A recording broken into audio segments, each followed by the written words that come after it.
This is Performance Shop, presented by Tuff Stuff Performance Accessory.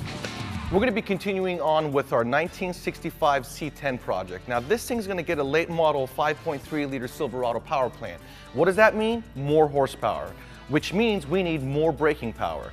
What we're going to do is install a complete conversion kit from Tuff Stuff that includes the master cylinder along with the booster and proportioning valve.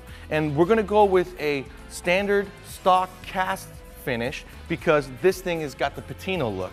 First thing we're going to do is remove the master cylinder. So I got my head technician James. He's going to go inside and disconnect the push rod that connects to the master cylinder. Then we're going to mock everything up, wait for our hard lines to come from the brothers truck part. That way we can continue driving this truck around the shop until the parts come and we can complete it all at once. And the cool thing about Tuff Stuff is they've even got chrome boosters, okay? So if you guys have that bling look underneath your hood, we got a chrome booster, and they've got chrome proportioning valves and this very attractive, all billet, polished aluminum master cylinder. Now they've got master cylinder and brake booster combos for both OEM and universal fit applications.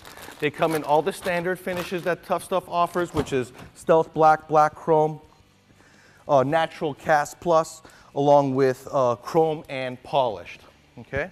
What we're doing is we're gonna go ahead and put 2 bolts into this bracket, which is gonna hold our booster in place, but we need to first put the 2 existing bolts on the bottom, and then we're gonna mark our 2 holes on top, because as you can tell, the original master cylinder was bolted onto the firewall with just 2 bolts. This one requires 4 bolts.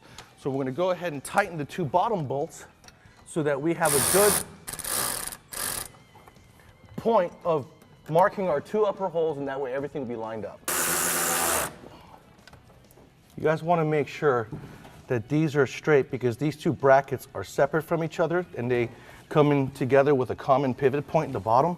So while you're tightening your hardware to drill your holes, you want to make sure to stand back and make sure you're lined up so that when you drill your holes and attach your hardware, everything will look uniform and fit correctly. And you want to make sure that you can get your power booster bolted up to the bracket loosely, so then you can install the push rod to the pedal. Knowing everything is done, go back and snug everything up. Now we can tighten the power booster. And you guys, you don't want to forget, it's a power booster. You did not have to have a vacuum line with the original setup. Now you do. And for this thing to work at all, you have to make sure to get yourself a vacuum source from the intake manifold, hook it up to the power booster, and then you're in business. We could put our pin, which is going to hold the push rod for the master booster, into the pivot for the bracket that goes in through the firewall. Man, guys, that really looks good. And even better, it's going to give us tremendous braking performance. But don't forget, the most important part of this install is going to be the brake master cylinder bench bleeding kit that comes with all the Tuff Stuff master cylinders. Bench bleed it, cut the bleeding in the truck to half. Once you're done there, you're ready to roll.